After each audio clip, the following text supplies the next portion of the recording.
Hi everyone! So sa lahat na nagtatanong kung totoo ba talaga yung natapilok na pasyente na pumunta kay TM, yes, at eto siya while na hinihilot na tita ko.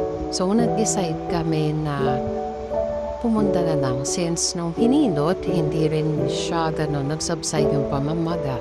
So after that day, pumunta kami yan. Inaakay nga siya from that time. Ito yung time na nag-aantay na lang kami. So, ayan, nag-antay kami. Ang cute nga nito, may pusa.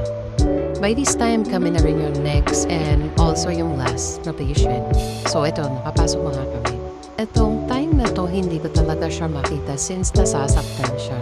So, naka-video siya. Naka-video ko, pero hindi ko talaga siya tinitignan.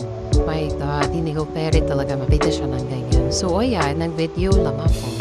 After nga, sabi, after 1 week, gagaling na. So, tignan na. Ito, ako na yung nag-drive pa uwi since hindi niya talaga kaya. Alam mo na, o yan, pag-uwi, nakabenta siya ng 3 days. So, after 5 days, nakalakad na siya. So, ito yung resulta. After 1 week, o diba, nagmamanalo ko. Basketball for more. So, yan.